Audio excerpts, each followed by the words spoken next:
से शांत हो, जिनके गुणों के गान में वे वर्धमान महान जिन विचरे हमारे। समय सार अनुशीलन पृष्ठ 215 भाग 2 दूसरा पैरा 5वीं पंक्ति से।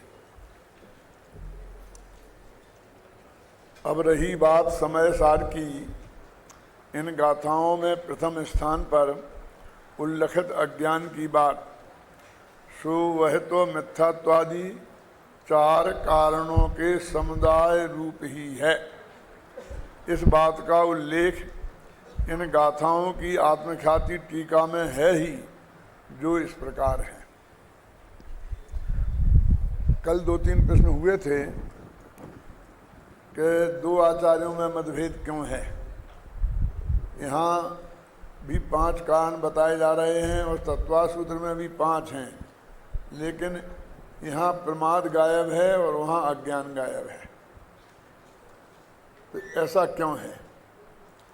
और कदाचित 2 आचार्यों में मतभेद हो भी सकता है, लेकिन एक ही आचार्य 109वीं गाथा में 4 कारण बताते हैं और यहाँ 5 बता रहे हैं, अथवा तत्वासूत्र में 5 बताए गए हैं। तो ये ऐसा क्यों है? इनका उत्तर दिया था कि भाई कोई गायब नहीं है, अविरति और कसाय इन दोनों में प्रमाद को गर्भित कर लिया गया है, इसलिए ये कोई मतभेद की बात नहीं है। क्या यदि गर्भित किया जा सकता है तो फिर उन्होंने अलग अलग क्यों बताए? वे भी गर्भित कर लेते तो ये प्रश्न खड़ा नहीं होता कि उन्होंने वस्तु की स्पष्टता के लिए, कोई भ्रम किसी को न रह जाए, इसके लिए अलग कह दिया तो भी कौन सा तकलीफ हो गई। वो कहते उन्हें नहीं कहते, वे नहीं करते। अब 2000 वर्ष और 1000 वर्ष पुराने आचार्यों को क्या करना चाहिए था, उस पर बहस करने से क्या फ़ायदा है। जो उनने किया है उसको हम जैसे भी आगम के अनुसार अपेक्षाओं को समझकर एडजस्ट कर सकें, उस बात को सोचना चाहिए।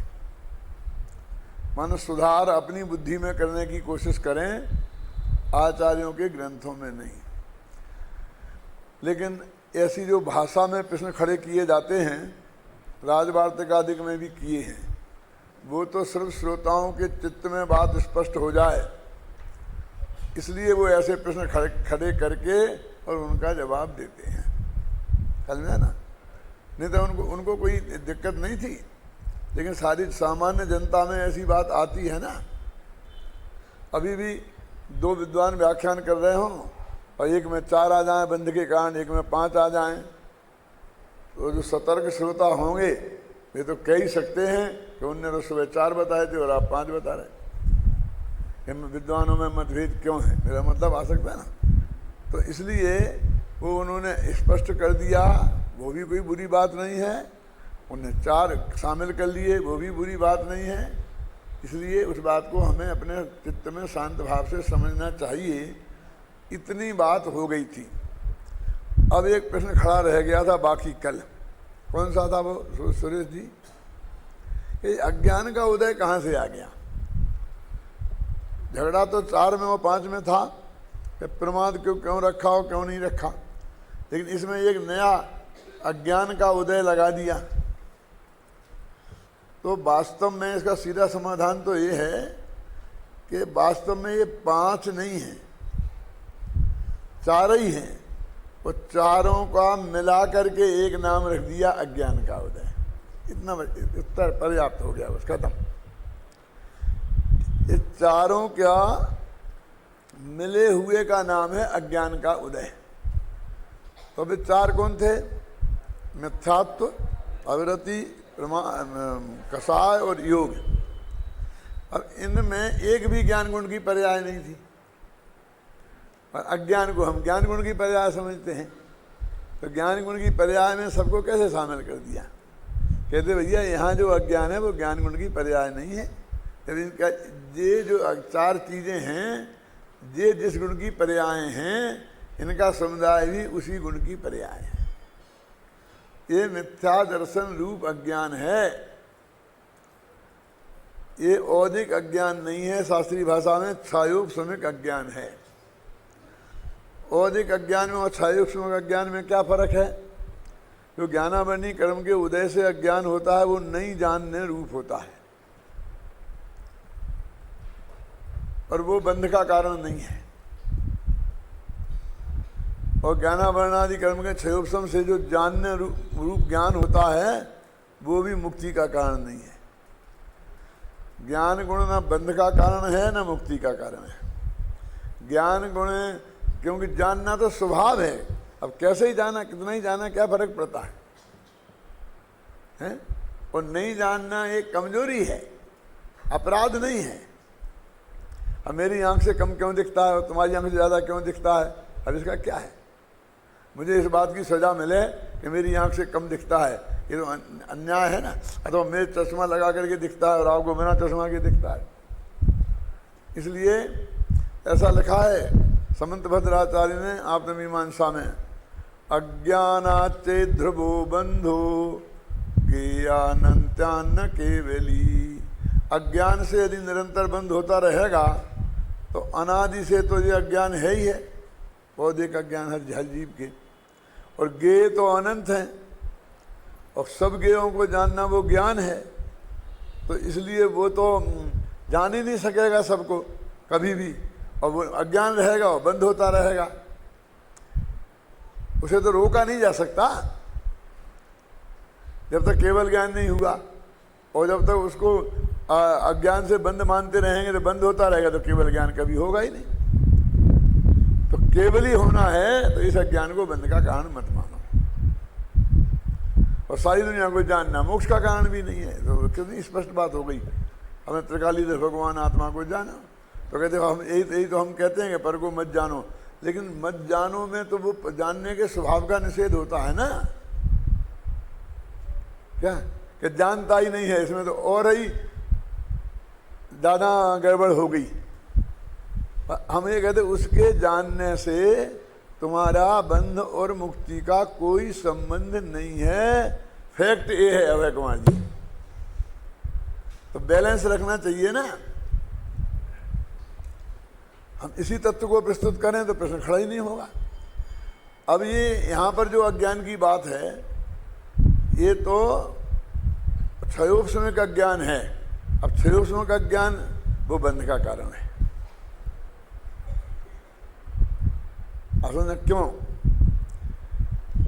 कि यहाँ पर जब क्षयोपशम भाव के 18 भेद गिनाए हैं तो उसमें 4 ज्ञान और 3 अज्ञान अलग अलग गिनाए।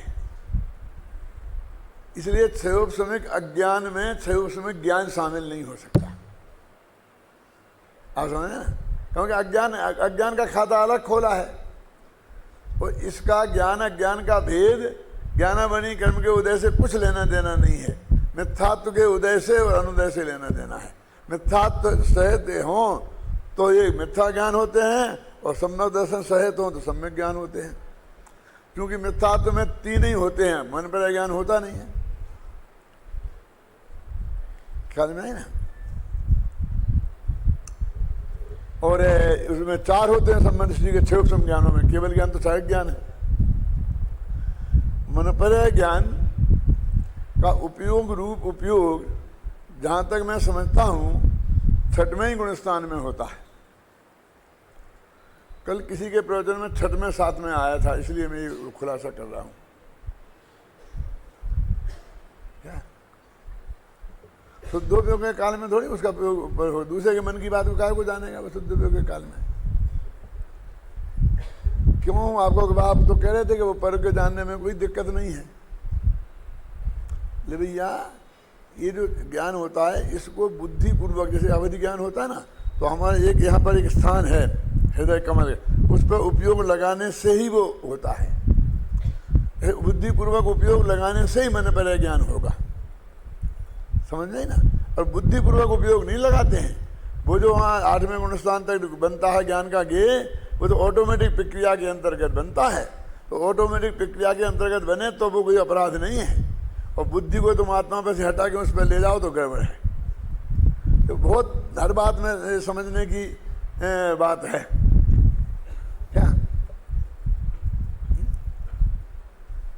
तो अब ये बात क्या चल रही है यहाँ पर, वो अज्ञान यहाँ क्यों डाला।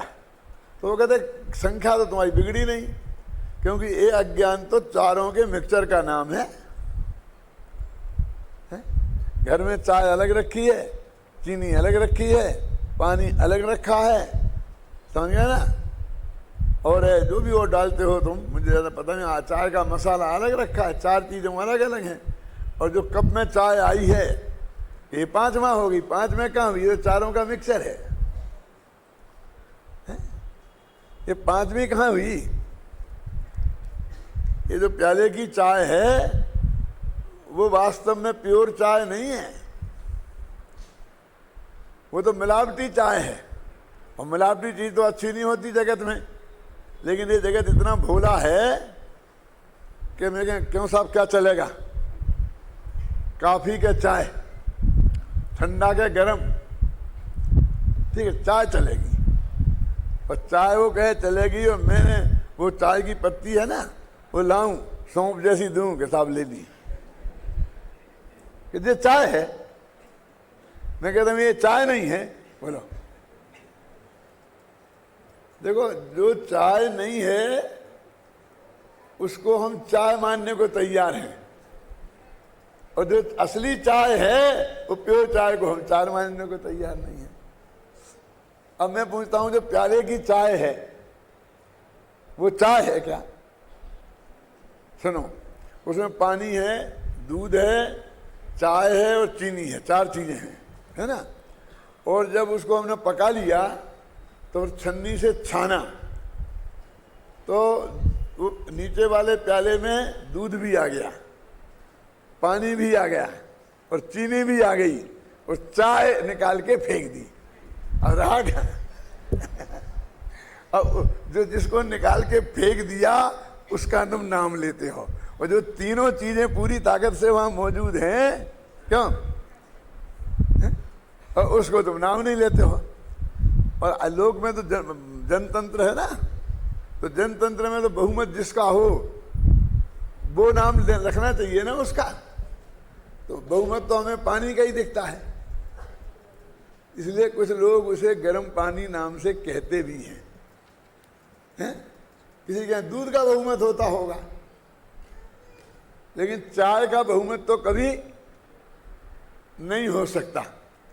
तो अचाय को चाय कहना ये व्यवहार है।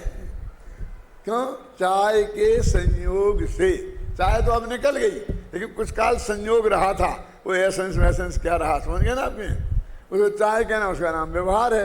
लेकिन ये जगत इतना व्यवहार के प्रति समर्पित है कि उसे निश्चय चाय को चाय ही समझ में नहीं आती। अब ये इसका नाम अज्ञान है, और अज्ञान नाम की चीज ही नहीं है इसमें। ज्ञान गुण बिल्कुल दूर खड़ा है। क्या काय का मिक्सचर है ये। अब देखिए, अब ये चाय तो अपनी निपट गई, अब दूसरी चाय, एक गुरुकुल कांडली की चाय पी कभी है? उसमें चाय नाम का पदार्थ ही नहीं होता।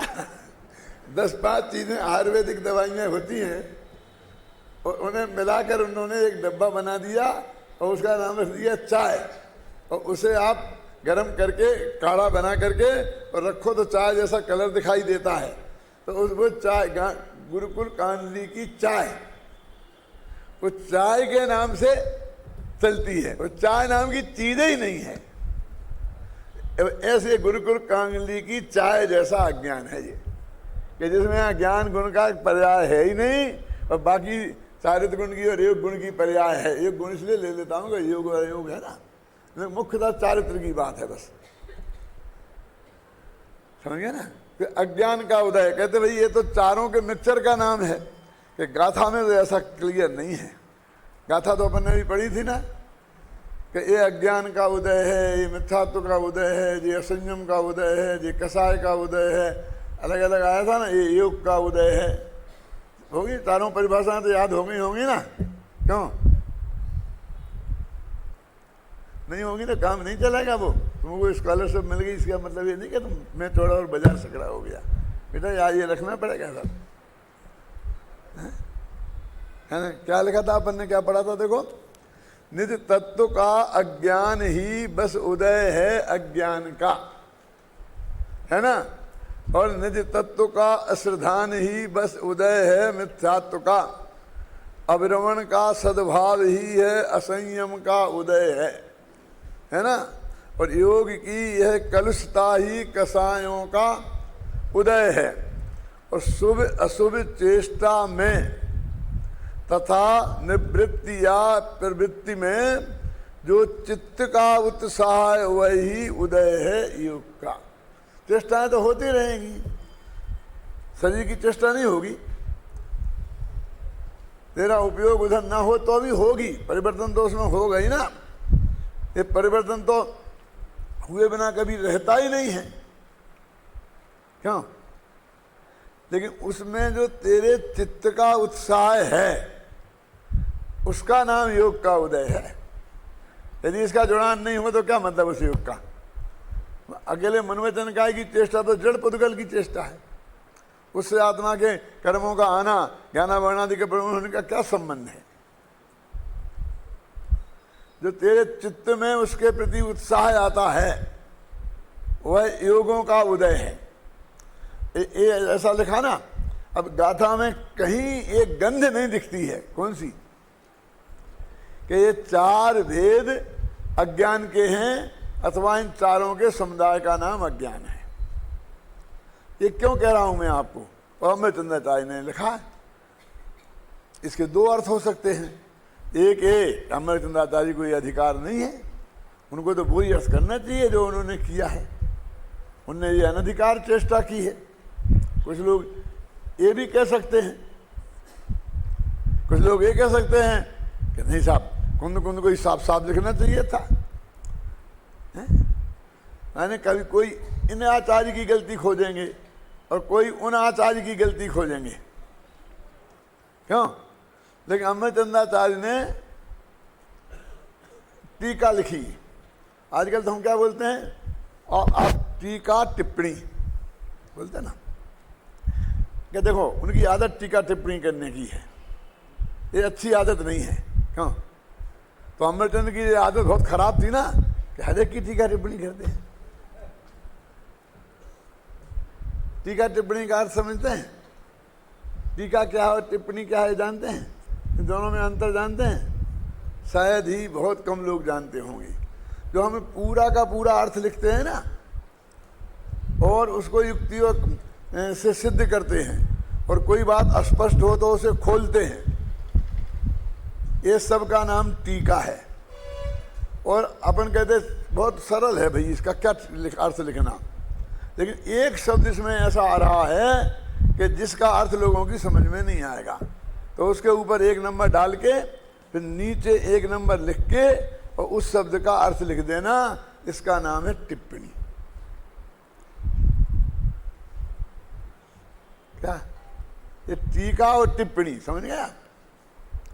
आप देखेंगे अपनी इन सब में, खासकर जो अपने पहले छपा था ना अपने से जयचंद जी छाबड़ा की टीका, उसमें टीका और टिप्पणी दोनों मिलती हैं। ये अपनी में टिप्पणी बहुत कम मिलेगी, टीका ही मिलेगी। क्यों ऐसा क्यों हुआ? क्यों? वो जयचंद जी छाबड़ा का था मूल, उसमें कोई माथा नहीं मार सकता था, उसमें बदलाव करना ये अन्याय था। लेकिन वो संपादक को लगा कि एक कोई बात यहाँ स्पष्ट रह गई, तो उसने अपनी बात नीचे एक लगा के टिप्पणी में लिख दी। क्या है ये? अथवा उन्होंने कोष्टक में लिख दी, क्योंकि उन्हें लगे अस्पष्ट रह गया है और मूल में तो वो शब्द है नहीं, तो उन्होंने कोष्टक में लिख दिया। मैं आपको ये बताना चाहता हूँ विद्वानों को खासकर, कि यदि ये पूरी की पूरी टीका जयचंद जी की नहीं है, किसी व्यक्ति विशेष की है, तो उसे कोष्टक लिखने की क्या जरूरत है? उसे टिप्पणी लिखने की क्या जरूरत है? तो जो टिप्पणियों में अर्थ दिया है वो हमारी टीका में नहीं होगा। क्यों नहीं होगा? हम अपनी टीका में ही शामिल कर लेंगे ना उस भाव को, अपनी भाषा में लिख देंगे ना। हमें टिप्पणी की क्या जरूरत है? हम किसी दूसरे की टीका का संपादन कर रहे होते तो हम टिप्पणी लिखते। क्यों? तो फिर आपने थोड़ी बहुत टिप्पणियां क्यों लिखी? फिर ये प्रश्न खड़ा होता है। सोचना तुम सब। उनकी भी जरूरत नहीं थी कि वो ऊपर इतनी बड़ी बात सेट नहीं होती है, ना कोष्टक से काम चलता है और ना फ्लो में सेट होती है, इसलिए हमने उसे नीचे टिप्पणी लिख दी। आजकल दादा एक बात और चली है, वो टिप्पणी वहाँ की वहाँ नीचे लिख देते हैं, ऊपर वो लगा देते हैं। अब आज ये नई बीमारी चली है जो मेरे चित्त को स्वीकार नहीं है और मैंने उसे नहीं अपनाया। लेटेस्ट तो वही है, इसलिए मुझे लोग लेटेस्ट नहीं माने, शायद क्या बोलते हैं, पुरातन पंथी कह सकते हैं। वो क्या करते हैं कि टिप्पणियाँ सारे अंत में लिखते हैं। 1 से लेकर 100 नंबर तक पूरे लेख में 50 पेज का लेख है, तो 1 से लेकर 100 नंबर तक के डाल देंगे वहाँ नंबर, और सबसे अंत में वे 100 टिप्पणियाँ लिखेंगे समय सार का था फलाना फलाना फलाना फलाना। उनका ये कहना ये है कि जिसको देखना होगा देखेगा वहाँ जाकर के, और जिसको नहीं देखना होगा तो यहाँ बीच में वो डिस्टर्ब करेगी। डिस्टर्ब तो ऊपर करती, जब हमने लाइन के नीचे लिखा है तो कैसे डिस्टर्ब करेगी, हमारा कहना ये है। लेकिन ये यहाँ देखने के चांस ज़्यादा हैं, वहाँ तो 50 में 100 में एक आदमी नहीं देखता है पीछे, और अकेली टिप्पणियों को कोई नहीं पढ़ता है। इसलिए हमने अपने में ये जानते हुए भी वो टिप्पणी तत्काल नीचे लिखने की ही परंपरा रखी है, और कोशिश ये की है कि कम से कम टिप्पणी लिखी जाए। अब देखिए ये टीका टिप्पणी कितना पवित्र शब्द हो गया, समझ गए आप? और आज हम किस अर्थ में प्रयोग करते हैं? क्या इनकी तो खराब आदत है, ये टीका टिप्पणी बिना नहीं रहेंगे हमारे विनय बाबू। क्यों है? माने उसको एक खराब आदत के रूप में हम मानते हैं। तो हमें चंद्राचार्य की आदत खराब थी। मेरे कहने का मतलब कितना अर्थ बदल गया है। ये आज की भाषा से आप कुंद कुंद का और अमृतचंद का मरम समझना चाहें तो नहीं आएगा समझ में। आपको इस बात का स्टडी करना पड़ेगा कि कुंद कुंद और अमृतचंद इस शब्द का प्रयोग किस अर्थ में करते हैं। इसको बोलते हैं तुम्हें कुंद कुंद, तुमने कुंद कुंद पढ़ा है, तुमने अमृतचंद पढ़ा है, तो ऐसे तुम्हें लठ छाप आचार्य कुंद कुंद जी महाराज को पढ़ा है कि नहीं पढ़ा, तुम्हें तो ऐसा कहलवाना है। क्यों? माने तुम कुंद कुंद ने 2000 वर्ष पहले जो शब्दों का अर्थ किया, तो उसका अर्थ जो आज की भाषा में बदल गया है, तो तुम आज की भाषा वाला अर्थ करते हो कि उस समय उनने क्या अर्थ किया था, वो अर्थ को तुम जान लो गहराई से स्टडी करके। उसको बोलते हैं कुंद कुंद को पढ़ना। ऊपर जाते हैं ना तो कोर्स में समय सार और प्रयोजन सार नहीं रखे जाते हैं, कोर्स में कुंद कुंद और अमृतचंद रखे जाते हैं। माने कुंद कुंद की जितनी ग्रंथ हैं उन तुम सबकी स्टडी करो। क्या उससे क्या फायदा होता है? क्योंकि हमको एक ग्रंथ में तो लिखा है कि ये कुंद कुंद का है और दूसरे में नहीं लिखा है, तो हम ये निर्णय कर सकते हैं कि ये कुंद कुंद का है कि नहीं है, ये गाथा कुंद कुंद की है कि नहीं है। अभय कुमार जी क्या, जैसे आचार्य की टीका में जो गाथाएं मिलती हैं, मैं क्या कह रहा हूँ, वे कुंद कुंद की हैं कि नहीं, इसका निर्णय हम कैसे करें? कि हम कुंद कुंद की भाषा से परिचित हों तो 1 मिनट में निकाल के बता देंगे कि कुंद कुंद की इस तरह की भाषा है। ऐसा तो कुंद कुंद कभी लिख ही नहीं सकते हैं। समय सार में या प्रवचन सार में बहुत सी गाथाएं ऐसी हैं कि श्वेतांबर मत के खंडन में ही लिखी गई हैं, और वे थोक के भाव में एकदम एक साथ लगातार, और जो अमरचंद की टीका में नहीं मिलती है, जयसेन की टीका में मिलती है। क्या तो मालूम क्या निष्कर्ष निकाला आपके बहुत बड़े आचार्य ने? मैं भी आचार्य हूं ना, मैं नहीं कह रहा हूं, जिसने निकाला वो कहते हैं। मैं भी आचार्य हूं ना, कि कुंद अमृतचंद्र को श्वेतांबर मत का खंडन करना इष्ट नहीं था, इसलिए उन्होंने वे सब गाथाएं निकाल दी। क्या आप समझे ना, क्या निष्कर्ष निकाला?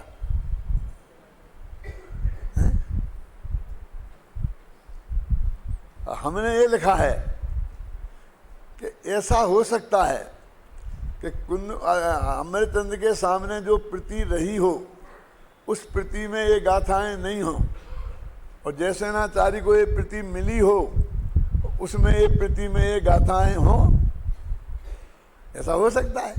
क्यों, कौन सी बड़ी बात है? एक बात और बता दूं आपको, यद्यपि ये सामान्य श्रोता के ज्यादा मतलब की नहीं है, हमारे विद्वानों के मतलब की है। हमारे पहले आचार्य क्या करते थे टीकाकार, कि कोई गाथा एकदम सरल आ गई और जिसका अर्थ उन्हें लिखने की जरूरत नहीं है तो वो लिख देते थे सुगमम एतत्, बस इतना। तो गाथा लिखी और उसका अर्थ क्या लिखा?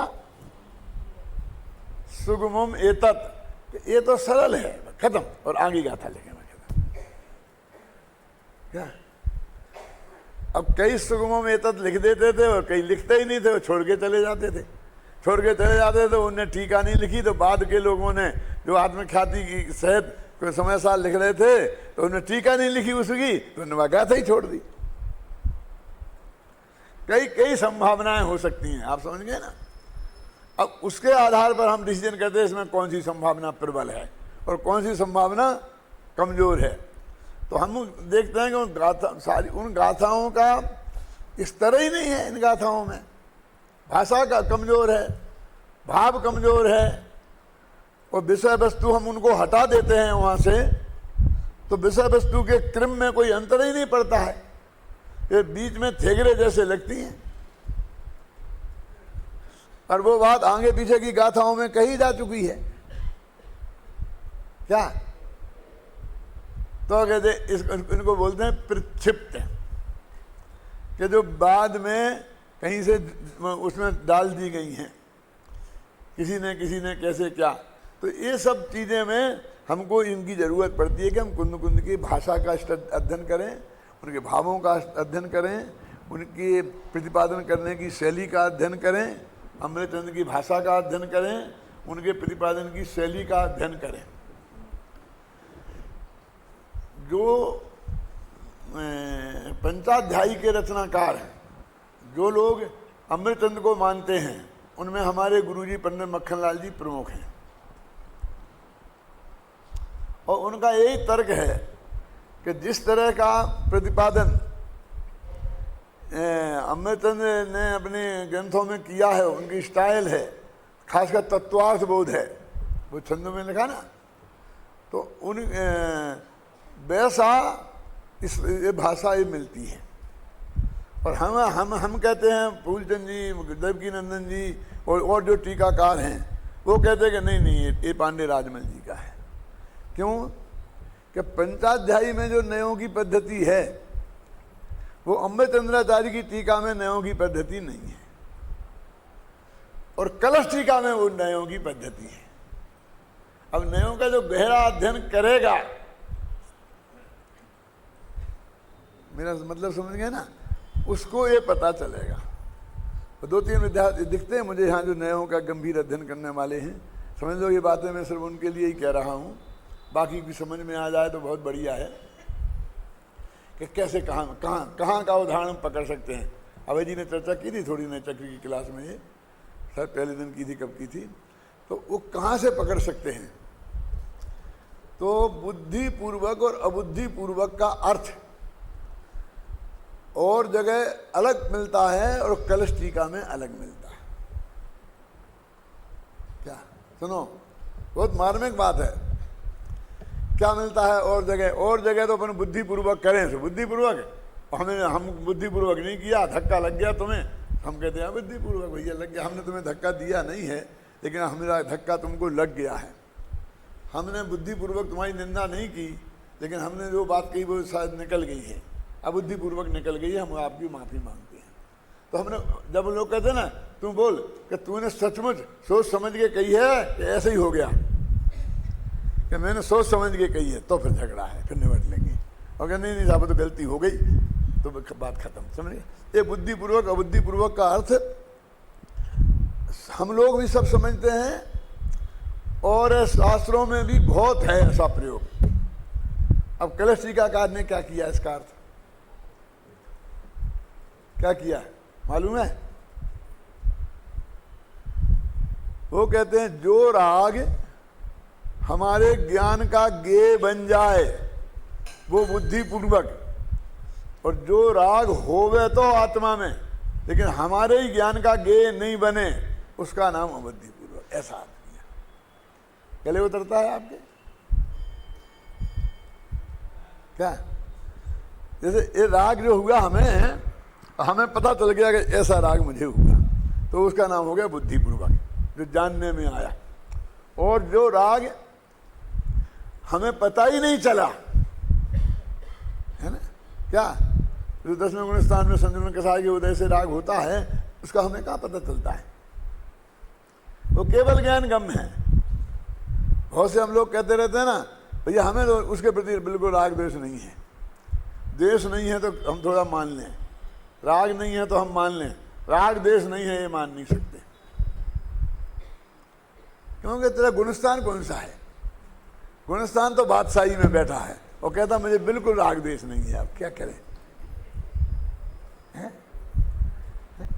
उन्हें गुस्सा तो आता ही नहीं है, जैसा नाम शांति वैसा ही बिल्कुल नहीं था। कभी गुस्से में हमने देखा नहीं।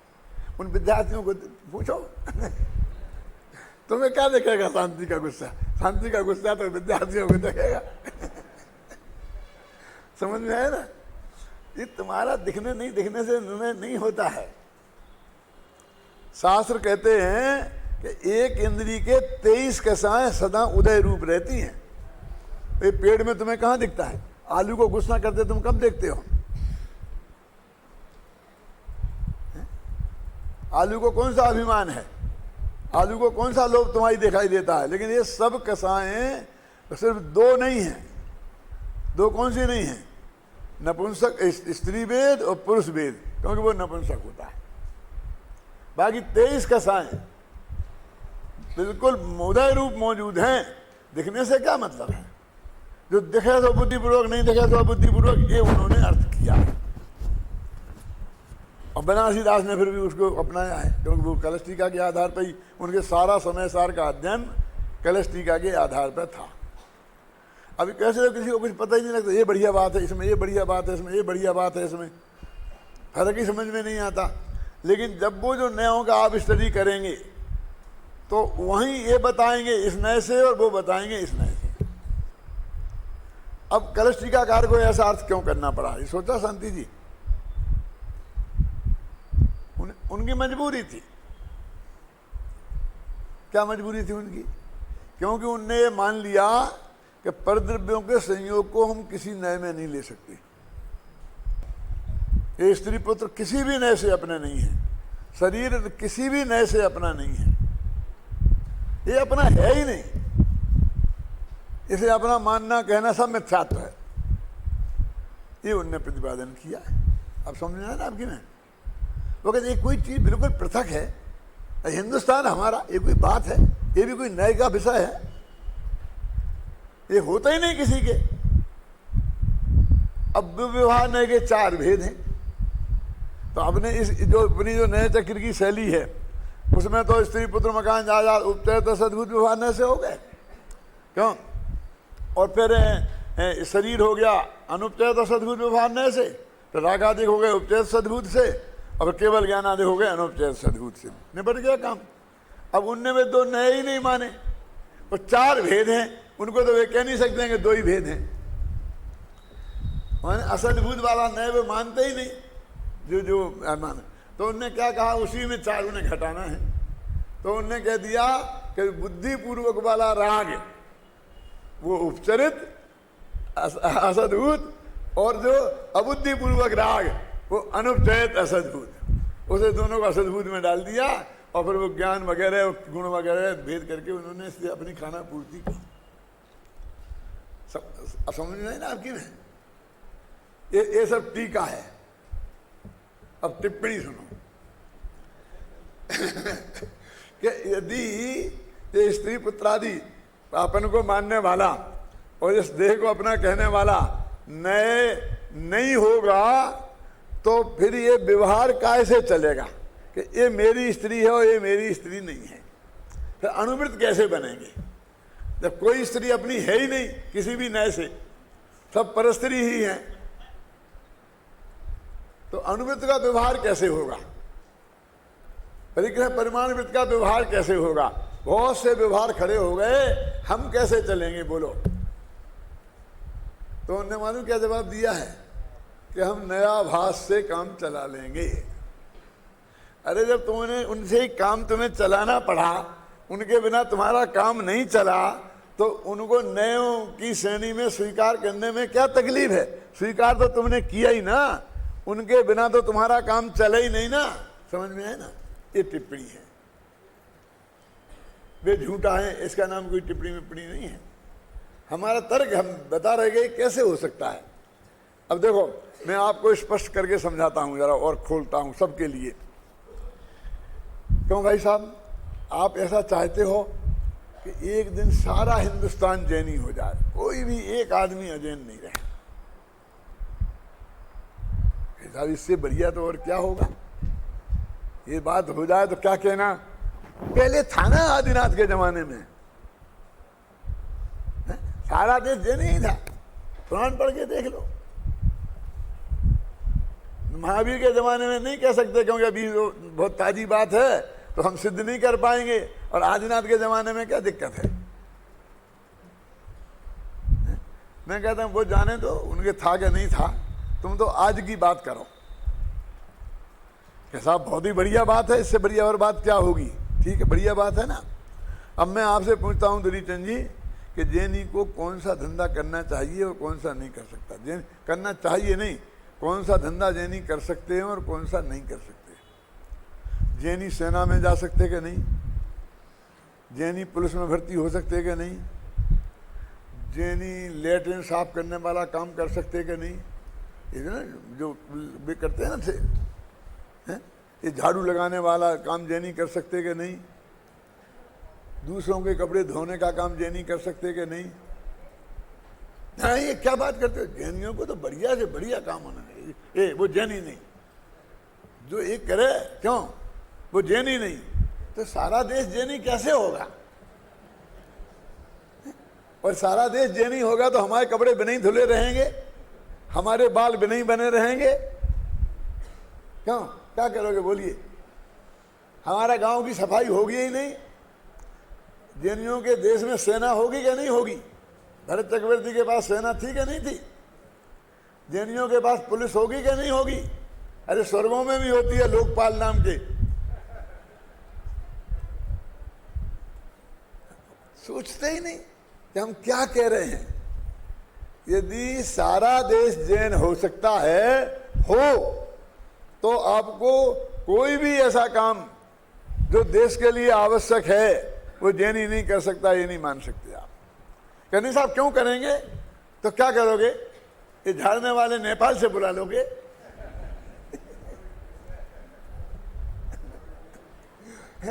तो वे नेपाल वाले यहाँ आके रहेंगे और 10 साल रहेंगे तो यहाँ के नागरिक बन सकते क्या नहीं? क्यों? तो वे यही क्यों हो गए ना? कोई सोचता ही नहीं है। क्या आप समझे ना?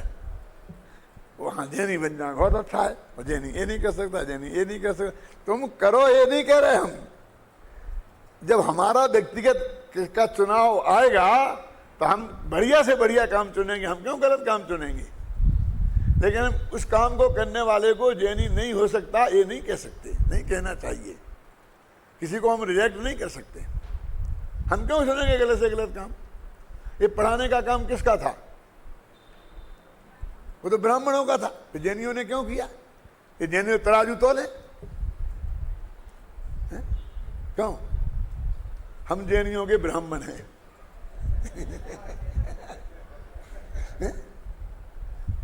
जो ब्रह्म की चर्चा करें वो ब्राह्मण क्यों? आप समझ गए ना? आप ब्राह्मण हो, आप ब्राह्मण हो, आप ब्राह्मण बनना पसंद कर रहे हैं। अरे क्यों क्यों नहीं बनेंगे? कोई ब्राह्मण कोई गाली है? तो हमने राजमल जी से ये कहा, हालांकि हमें उनमें 400 फर्क का फर्क है, फिर भी हमने उनसे कहा कि बताओ ये व्यवहार तुम कैसे चलाओगे? कि हम व्यवहाराभास से काम चला लेंगे। आखिर उनको एक कहना पड़ा, तो हमने कहा उन्हें व्यवहाराभास से काम चलाओगे, इससे बढ़िया तो यही है कि उनको ही तुम नयों की श्रेणी में रख लो। ये टिप्पणी है। टिप्पणी का अर्थ क्या है कि हमारे दिमाग में उसके संबंध में जो तर्क वितर्क खड़ा हुआ वो हमने आपके सामने प्रस्तुत किया और आप निर्णय करो। हमने अलग क्या लिख दिया, हम उनका रिजेक्ट क्या कर रहे, प्रशंसा भी कर रहे कि बहुत अच्छा, उन जैसा पंचाध्यायी जैसा ग्रंथ जिसमें प्रवाह हो भाषा का, इतना अच्छा गहरा अध्ययन हो, इतनी गहराई से विवेचन हो, शोधने में नहीं मिलेगा।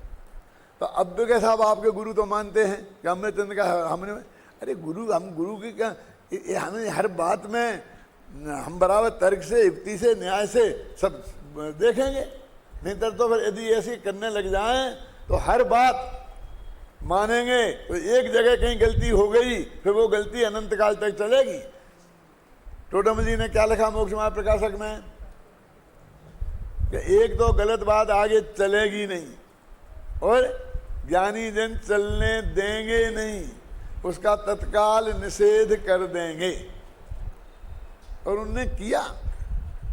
जब मैं टोडरमल जी पर रिसर्च कर रहा था तो एक किताब मुझे मिली, उसका नाम था चर्चा समाधान। तो उस किताब पर, क्या आपने बड़े मंदिर में ही है शायद, वो अंत में एक टिप्पणी लिखी थी। पूरी किताब लिखी गई, खत्म हो गई, और अलग भाषा में, वो राइटिंग बिल्कुल अलग है कि ये चर्चा समाधान नामक ग्रंथ आगरा में भूधर दास ने लिखा और यहाँ टोडरमल जी की सभा में इसे बांटा गया। तो टोडरमल जी साहब ने फरमाया कि इसमें 135 तक के प्रश्नोत्तर तो आगम के अनुसार मिलते हैं और आगे के प्रश्नोत्तर आगम से मिलान खाते नहीं हैं, इसलिए स्वाध्यायी जन जागृत रहकर इसे पढ़ें। नहीं पढ़े, नहीं लिखा, लिख दिया। क्यों? हिसाब से टीका टिप्पणी करना तो अच्छी बात नहीं थी, लेकिन उनने खुद ही लिखा कि हमारी ड्यूटी है भाई साहब, हम नहीं करेंगे तो वो बात चलती निकलेगी ना। शुरू के 135 बढ़िया से बढ़िया निकलेंगे, लोग सब कहेंगे बहुत बढ़िया बहुत बढ़िया, और फिर अंत में वो गलत बातें भी चल पड़ेंगी समाज में। क्या करें? तो आज एक जगह एक किताब में ये लिखा मिल गया, तो हमने अपने पंडित टोडरमल व्यक्तित्व करते में ये बात लिखी कि भाई भूधर दास जी की हर बात को प्रमाण के तौर पर पेश नहीं की जा सकती। तो अब समझ में आए ना? तो ये पद्धतियां हैं, इसमें कोई राग द्वेष की बात नहीं है, किसी के विरोध की अवरोध की बात नहीं है। इस जैन धर्म के मूल मार्ग को सुरक्षित रखना है कि नहीं रखना है। तो यदि हम अपनी भलाई बुराई को देखेंगे, रिश्तेदारी देखेंगे, तो ये जैन धर्म का मूल मार्ग कैसे सुरक्षित रहेगा, इसकी हमको बात सोचना चाहिए। देखो अभी कहा ना, अतत्व की उपलब्धि रूप से अर्थात तत्व के अज्ञान रूप से ज्ञान में स्वाद रूप होता हुआ अज्ञान का उदय है। अतत्व की उपलब्धि माने तत्व तो प्राप्त हुआ नहीं, और जो गलत बात है उसको हमारे ज्ञान में आई और उसका हम स्वाद ले रहे। स्वाद ले रहे माने अनुभव पूर्वक, ऐसा उसका नाम है अज्ञान का उदय। अनुभव पूर्वक माने हमको बिल्कुल पूरी तरीके से वो चित्त में को स्वीकृत हो गई। अनुमान। अब नवीन कर्मों के हेतुभूत यह अज्ञानमय भाव मिथ्यात्व, असंयम, कसाय और योग के उदय के रूप में 4 प्रकार का है। देखो वो अज्ञान भाव ही 4 प्रकार का है। ये टीका में इतना साफ लिखा है। अभी देखो मैं संस्कृत टीका इसलिए खोल के रखी है, आप देखो, निकालो पेज नंबर 213।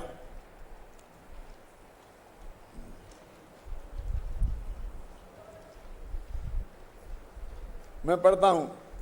अतत्तोपलब्धि रूपेण ज्ञाने स्वद मानो अज्ञानोदय मिथ्यात्व, असंयम, कसाय, योगोदय। इन उदय है ना, तो मिथ्यात्व का उदय, कसाय का उदय, योग का उदय, ऐसा लेना, हर एक में उदय लगाना। कर्म हेतुवः, कई कर्म के हेतु हैं।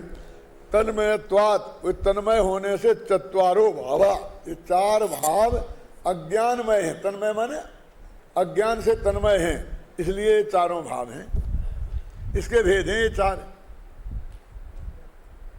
क्या अज्ञान के भेद हैं 4। माने मिथ्यात्व अज्ञान का भेद है, कह रहे। अवरति अज्ञान का भेद है, कसाय अज्ञान का भेद है, और योग अज्ञान का भेद है। ये 4 अज्ञान के भेद हैं, और इन 4 का उदय, उसका नाम अज्ञान का उदय है। अब ये बहुत जगह प्रयोग आएगा।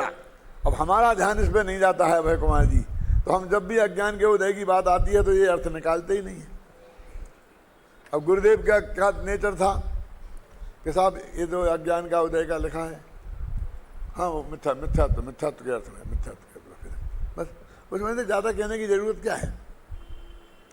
वो मिथ्यात्व के अर्थ में है, अवरति के अर्थ में है, क्यों, वो कसाय के अर्थ में है। अब अज्ञान का उदय लिखा और कसाय का अर्थ लिखा, और वहाँ लिखा कसाय से योगापयति विदेदा ठिति अनुभागो कसाय दो हंति। योग से प्रकृति और प्रदेश बंद होते हैं, और कसाय से स्थिति और अनुभाग बंद होते हैं। यहाँ लिखा ना क्लियर, और उसमें लिखा है सूत्र तत्वासु कसायोदात तीव्र प्रणव, ऐसा कुछ आया ना एक जगह। अब मैं कहता हूं कि उसका सही अर्थ क्या है, सुनो। मेरे पास वीर सागर का बहुत प्यारे सर है कि दादा आज तत्वाशुद्ध की टीका लिखो, और मेरा दिमाग में बन भी रहा है कि अभी ये नियम सार खत्म हो जाए तो मैं तत्वाशुद्ध पर लिखूं कुछ, क्योंकि कई सूत्र ऐसे हैं कि जिनके बारे में बहुत गड़बड़ है।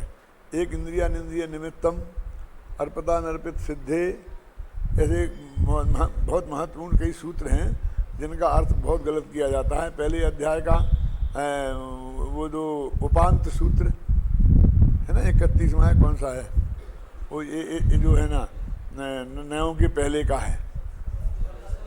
हाँ, ऐसे कई हैं जो मेरे दिमाग में हैं कि जिनका अर्थ सही रूप में नहीं जाना। ये उपकार वाले हैं सब, परस्परो गृह जीवानाम, इन सूत्रों पे लिखा जाना बहुत ज़रूरी है ना। इसलिए मेरा दिमाग अब उधर को थोड़ा सा बन रहा है क्या। और उनके एक क्यों सारी समाज में बहुत गहराई से पढ़े जाते हैं, और तर्क युक्तियों से ये प्रकरण अच्छी तरह से आ जाएंगे। यदि अकेले लिख दूँ तो फिर वो झगड़ा का कारण बन जाएगा क्या। और जब वो टीका में बीच में आएगा वो प्रकरण सहज भाव से, और उन्हीं वक्त तर्क युक्ति से लिखूंगा तो वो नेचुरल होगा, समझ में ना ऐसा। तो अभी क्या लिखा देखो, ये 4-5 प्रकार के उदय हैं, तो इनने 2 पंक्तियों में ही शुरू में ही ये स्पष्ट कर दिया। अब ये देखो कितना ये है, कुंद कुंद में गंध नहीं दिखती है वहाँ, और अम्बे चंद की ये समझ में आ गया कि ये अलग से 5वां कहाँ लगा दिया ज्ञान का उदय है। और ज्ञानावरणी कर्म के उदय वाला उदय तो यहाँ हो ही नहीं सकता है, ख्याल में ना। तो मिथ्यात्व का उदय और असंयम का उदय, असंयम का उदय भी लेना, क्योंकि मिथ्या दर्शन चला गया और फिर भी तो बंद के हो रहा है, इसलिए वो असंयम का उदय, वो भी अज्ञान का उदय। अब असंयमी वाले 5 चौथे गुणस्थान वाले के यहाँ अज्ञान कहाँ है, कहाँ अभय कुमार जी, अज्ञान का उदय यदि योग का उदय है तो ये अज्ञान 13वें गुणस्थान में भी है। आया कुछ समझ में? जिनकी समझ में आया वो हाथ उठाओ, मालूम पड़े कितने लोगों की समझ में आया। क्यों कि जब योग को भी अज्ञान का उदय का भेद कहा है तो 13वें गुणस्थान में सहयोग केवल ही है ना। अब केवल ज्ञान हो गया और अज्ञान का उदय और उससे बंद हो रहा। बोलिए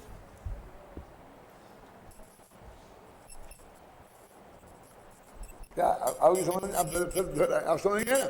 ये लिखा ना, 4 चीजें अज्ञान का उदय के भेद हैं। कौन? मिथ्यात्व, अविरति, कसाय और योग। तो योग माने सहयोग केवली, माने योग है ना, तो उनके योग का उदय है ना। तो योग का उदय है तो ये अज्ञान का उदय हो गया। अब केवल ज्ञानी के अज्ञान का उदय किसकी समझ में आए, पिटाई हो जाए। उसके लिए इतने बैकग्राउंड से बात समझानी पड़े आगे पीछे से, तो लोगों के गले उतरे। वैसे ही तुम उठ कह के देखो मैंने गजब का अर्थ निकाला है और ऐसा कह के चले गए तो बहुत लेने के देने पड़ सकते हैं। तो ये प्रतिपादन करने के लिए पहले कितनी जिम्मेवारी है। क्यों? अब आगे पीछे की सारी व्यवस्था दिमाग में हो, समझाने की ताकत हो और उतना थोड़ा पुण्य का उदय भी हो। क्योंकि ये पिटाई से पुण्य के उदय से बचोगी, इनसे नहीं।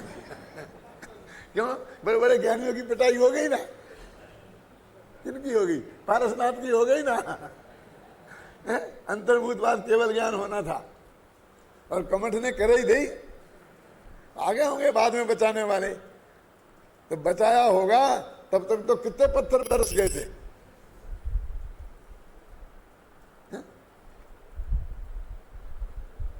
ऐसा ना तो नहीं हो यदि इतनी ये देखो तो नहीं कहना क्या। समझे?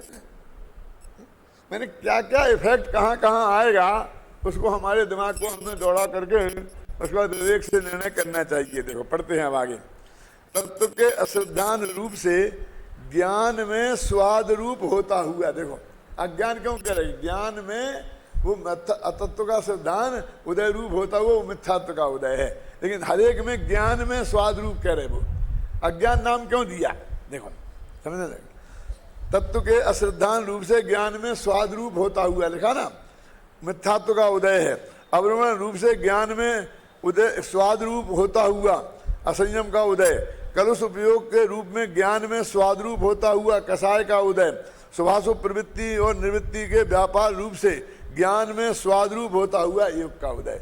अब उन्होंने जो कहा तो फिर आगे जो परिभाषा सारी दी वो परिभाषा कितनी व्यवस्थित है। मैं कल दादा से बता रहा था कि जब आत्मख्याति पढ़ते हैं और वो नियमसार की टीका पढ़ता हूँ तो मुझे बहुत ही अटपटा लगता है।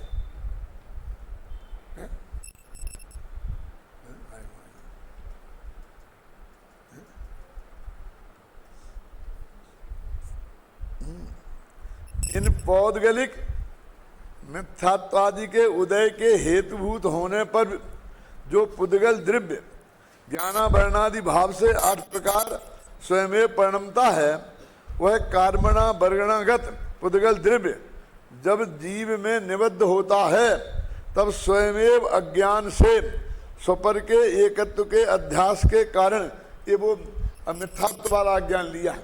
वो जो लिया ना वो 13वें गुणस्थान वाला नहीं लेना।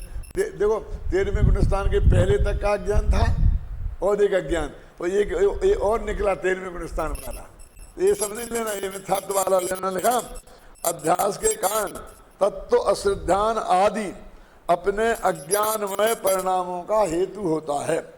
गाथा और टीका के इसी भावार्थ को पंडित जयचंद जी छाबड़ा इस प्रकार व्यक्त करते हैं। ये जयचंद जी छाबड़ा को क्यों लिखा?